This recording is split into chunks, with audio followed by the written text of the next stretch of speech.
Hey there, and welcome to year 6 of the outdoor hockey rink build. Over the years, I've learned a lot about building backyard rinks, so I'm going to share some of the biggest lessons we've learned. We'll talk about some rink maintenance tips, and we'll go over some of the upgrades made out at the rink. Hopefully this video gives you a good idea of the overall process of building a backyard rink and gives you a little inspiration if you're thinking about doing it. All right, let's get started with year 6 of Project ODR. The first step is to measure out for your rink. We leveled the area in year 1 and 2 due to a 6-foot slope from one end to the other, but if your slope is minimal, you may or may not need to do any dirt work.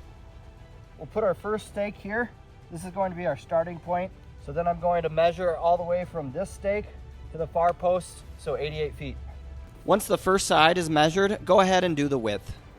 So we're just going to measure over 44 feet. Run one tape measure from the far post diagonally and match it up to the other tape with the width measurement to square up your rink.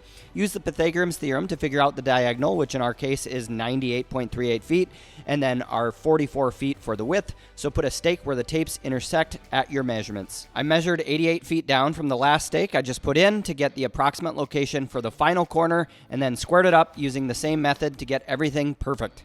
And we're right at 88 feet, so we know we're perfectly square. The last 4 years, our rink has been 120 feet long by 60 feet wide, which is a great sized rink, and it's perfect for 4v4 backyard hockey games and a bit wider angles for passing that puck. But with that larger size comes a lot more time spent out at the rink to maintain it. And with a newborn baby girl, we decided to downsize to 88 feet long by 44 feet wide, at least this season, to make things a little easier on ourselves. Any rink size is going to be awesome, so build one that's going to work well in your yard, no matter how big or small it can be. You and your family will have a blast out there. It's going to get the kids outside the house. Everyone will improve, and the memories made will last forever. But leave a comment, let me know what size rink you've built or that you plan to build, and share how it's worked for your family. It snowed a bit that night, so I cleared the area the next day and ran string line between those corner stakes. Follow the string with spray paint to create a line so we'll be able to get the boards nice and straight. We measured out and put hash marks at 7 foot 6 inches from each corner, which is where the corner boards will start. We're using the 4-foot Tall Boys boards from Nice Rink. They're a heavy-duty plastic, so they're super durable and they don't warp. We store them on a pallet during the off-season, and they've worked great year after year. Jack and I decided to get a few end boards installed before the sun went down. The 4-foot boards have 2 big rear brackets that slide into place and then 2 feet at the bottom. Once the board is put together, you line it up against the painted line and put a black bracket on each end. I use rebar stakes to lock the brackets in place. We typically get the boards up in early November, well ahead of filling the rink, so having a staked board system is key prior to the water going in so the boards stay in place when it gets windy. This is our 2-year-old Jack's second season out at the rink, but the first where he can really be a part of the building process, and it's been so much fun having a little helper out there. Then it's just a matter of assembling more boards and putting them in place. The boards have pegs on the ends which lock the boards together. I put in a couple more boards and then staked each of the brackets before calling it an evening and heading in for dinner. The next day, we had some friends over to watch the Vikings football game, and it was so nice outside that we decided to put up the rest of the boards. Having a few more helpers makes setting up the boards go a lot faster, and it's more fun too. Their 3 boys all play hockey, and their family does a nice rink in their backyard as well, so everyone was familiar with how the boards go up. We transitioned to the shorter boards on the front side, so it's easy to walk on the rink and get a snowblower on it. Plus, we like being able to see everyone skating from the house or while sitting on the benches by the rink. Buddy. Yep, good job, bud. Thumbs up. All the kiddos helped out with getting the rink together, and we were able to get all the boards up in a couple hours.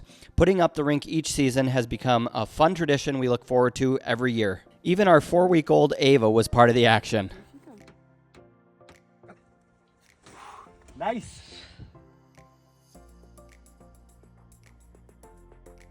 A few weeks later, we headed out to the rink to install the under ice LED lights. This was our 3rd year doing the LED lights, and they've been a hit each year and definitely add a cool factor to the rink, and the kids love them.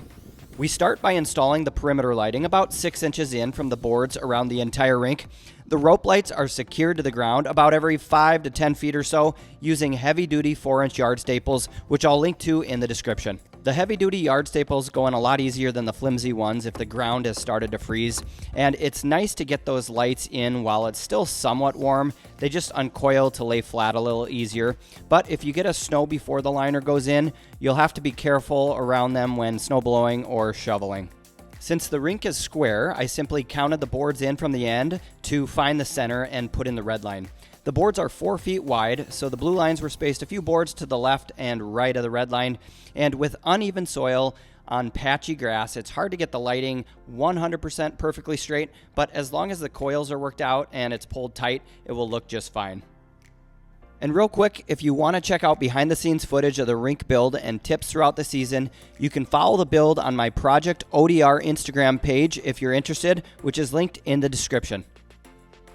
It never fails that we get a little snow between when the under ice LED lights are installed and then when the liner is ready to go in, but it was just a couple inches, so a leaf blower and a broom made quick work to clean them off. I had a few more lights to put in that next morning, so I put a stake at the center of the rink and then marked for the center circle using a few flags. I'd usually use spray paint, but it doesn't work that well on snow. Every year, I may change up how I do some of the steps a little bit, especially due to different weather conditions. But if you're curious to see some other techniques and maintenance tips we've gone through over the years, check out my YouTube hockey rink playlist in the description for all rink-related videos. After the center circle went in, I did a rectangle outline for an ice pickleball court. It's actually a ton of fun to play, and then the additional lights are fun for the kids. That's it for installing the under ice LED lights. It's really easy to do, and it's well worth it. The next step is to install the liner for the rink. I typically do this early in the morning before the wind comes up, and I've had good luck avoiding it in the past, but it's always a good idea to have a few extra helpers in case a breeze comes up. Now the liner goes over the ends of the boards, and it's rolled out in the middle of the rink all the way down to the other end. The next step is to pull out the liner in all directions so it covers the entire floor of the rink area and then drapes over the boards. Now it had been calm all morning, and I swear as soon as we started unraveling the liner, the wind picked up and all of a sudden the plastic liner was blowing all around. It reminded me of gym class when we used to raise the parachute, except this wasn't nearly as fun. Putting a liner in while it's calm is 100 times easier, so do everything you can to minimize the chances of winds coming up when installing it. Luckily, I had 3 others helping, and we were able to keep it in place while we were able to start filling it. We continued year 6 of the tradition by filling this year's rink with water from last year's rink, although a little expedited as we needed to start filling the liner and getting weight in it as soon as we could. I took the hose out to the center of the rink to start filling the liner. I thought about using some logs or to fill 5-gallon buckets with something heavy and put them in the corners to help hold down the liner, but I was worried about the edges of the bucket or the logs putting a hole in the liner, and I didn't have anything fast to grab, so I decided to just see if the water would be enough to weigh it down. Luckily, getting a few gallons in each corner seemed to work pretty well, and after about a half hour, the winds finally went away, and I was able to go around the perimeter to pull out the wrinkles and smooth things out as best I could. I then did an initial trim to the liner so the wind wouldn't grab it as much if it came up again. That night, Jack came out to help me check the progress of the rink fill. The low spots were getting filled in, and the water had flowed around all the edges to help pull the liner nice and tight against the boards. I luckily was able to get most of the wrinkles out before the weight of the water made it impossible to remove them. We waited another 24 hours and then went out to check the rink the next evening, and it was filling up nicely. There's a lot of water in there. And after a little more than 48 hours the next evening, we took the hose out and called it good. It averaged about 6 to 8 inches in thickness throughout the entire rink.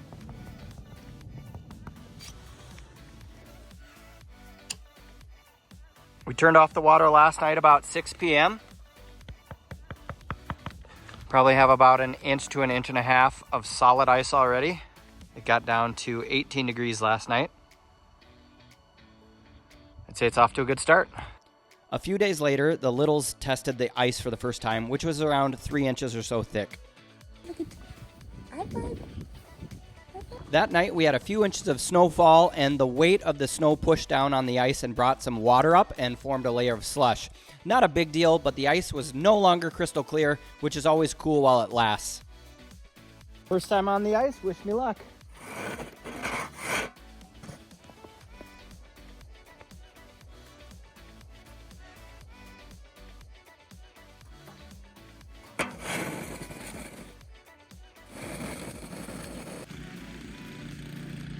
That's all I'm going to do today.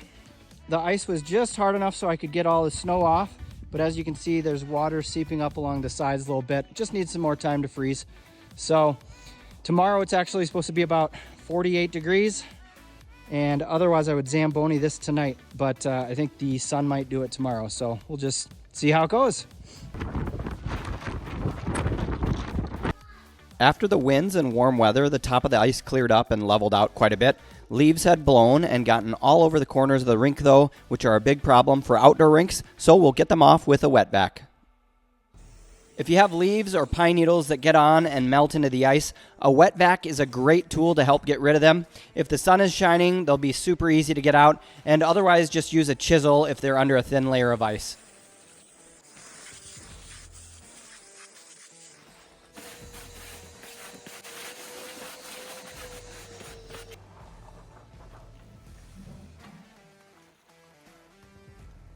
There were a lot of leaves on the rink after that last windstorm, and I bet it maybe took 20 minutes to get all of them off, so definitely worth it, and it makes the process go quickly.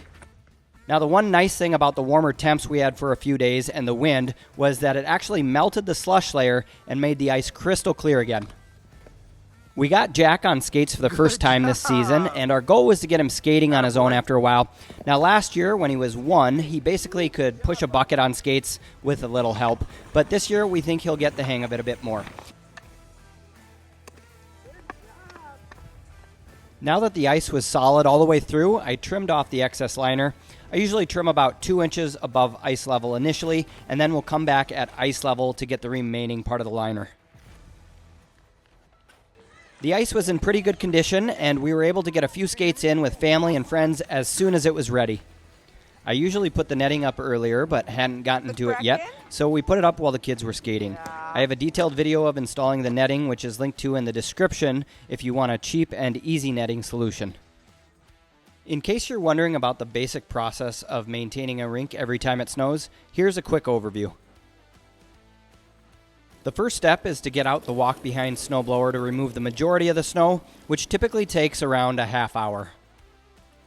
Then comes the power broom. This tool has been a game changer when it comes to getting that last bit of snow off the ice to prepare for resurfacing the rink. This takes around 20 minutes and pushes any remaining snow outwards to the boards. After removing the last bit of snow around the edges with a metal shovel, I use a hose to saturate the edges and to knock down any clumps of snow. Next, an ice resurfacer adds a thin layer of water which freezes to create a smooth layer of ice. It's basically a metal pipe with a bunch of small holes drilled in the bottom part. Water comes out through the holes and then a towel disperses it evenly. The pipe connects to a garden hose for the water supply. Go back and forth until the whole surface looks like glass and then let it freeze. We put the goals back out and then it's ready to skate on. The ice is nice and smooth after resurfacing it, and the under ice LEDs really pop. Now, it's quite a bit of work to get the rink ready sometimes for a pickup game with the guys, but it's always worth it. Oh, nice shot. We didn't do as many upgrades to the rink as usual since we had a new baby, but a small and simple upgrade I'd recommend if you haven't already is to do string lights around the perimeter or on a side of it. My wife had the idea, and they've been fun to have on for parties and skates with family and friends. We put metal T-posts into the ground about every 20 feet and then hung the lights on them with zip ties. With the rink at 5,220 feet in the foothills of the Rocky Mountains, we get a lot of snow and wind. And here's a look at a storm that started out with a nice heavy snow coming straight down that quickly morphed into 60-mile-per-hour winds that drifted snow up and over our 4-foot-tall boards. Removing the snow when this happens is a lot bigger process because the snow gets so compacted and wind-driven that the walk-behind snowblower can't break through it. And as you can see, I'm not even breaking through when I'm walking on top of 3 or 4 feet of snow. For this type of storm, we have to bring out heavy equipment. Otherwise, I'd most likely give up on the rink for the season. A compact tractor or a skid steer with a blower makes quick work of busting through those drifts and then getting the snow up and out of the rink. Our skid steer is about 9,000 pounds, and while I'd prefer to use a lighter piece of equipment like a compact tractor, it does really do minimal damage to the ice, and I may notice a few more cracks here and there than I did before it was cleared, but nothing major, and without using it, we'd most likely have snow on the rink the rest of the season. I'd say the biggest downside is that the tires compress and sort of bonds the snow as it drives over it to the ice, so scraping that off is a lot of work without the help of a power broom. I would say the best part of our season was watching our 2-year-old having fun out on the ice and learning to skate.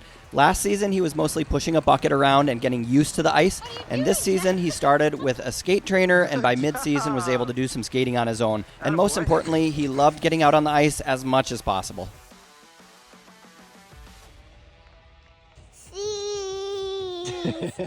Overall, the rink got a ton of use this year, and we were lucky to have weather that stayed cool enough the majority of the time from about December 20th to the last week of February. Usually we get a couple weeks into March, but the warm weather ended our season a little earlier than normal. We always try and get as many pickup games in as we can with the guys, and here's an evening some of the crew came out to skate under the lights. We did a lot of 3-on-3 pickup hockey with 3 teams, so one team would get to take a quick break every once in a while and have a cold beverage. We aren't always lucky enough to have goalies, but we had Doug out this night in one of the nets.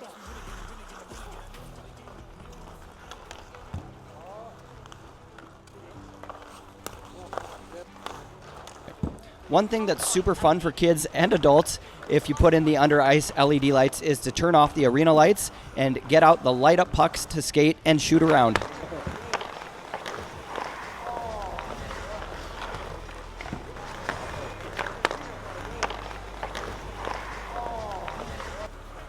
We'll usually clear off the snow a couple times throughout the night, which takes just a few minutes when everyone has a shovel in their hands, and then we'll finish the night around the fire.